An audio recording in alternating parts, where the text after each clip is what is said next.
La réussite en dépit des polémiques. La grande marche civique contre l'antisémitisme a rassemblé dans le calme et la dignité plus de 180 000 personnes sur tout le territoire.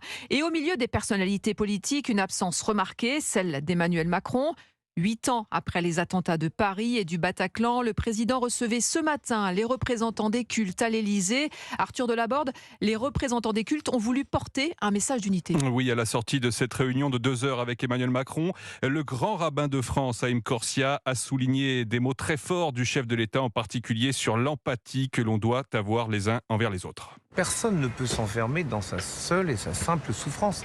À ce moment-là, on segmente une société.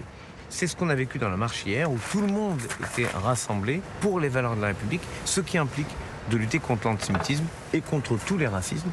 Et même s'il n'était pas présent, Emmanuel Macron est longuement revenu sur la marche d'hier. Le président de la Confédération des évêques de France, Monseigneur de Moulin-Beaufort. Il a dit tout le bien qu'il pensait de cette marche, la dignité qu'il a sentie dans le pays.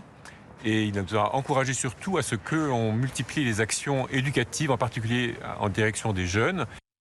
L'antisémitisme ne passera pas par les mosquées de France, a pour sa part martelé Hafiz Kemseddine, le recteur de la Grande Mosquée de Paris.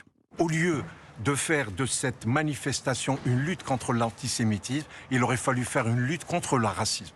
Hafiz Kemseddine, qui a donc expliqué pourquoi il n'était pas présent lors de cette marche hier. Quant à Emmanuel Macron, et du côté de l'Élysée, on souligne qu'il s'agissait, cette réunion avec les représentants des cultes, d'un prolongement de l'appel à l'unité de la nation que le chef de l'État avait lancé juste avant la marche. Arthur Delaborde du service politique d'Europe.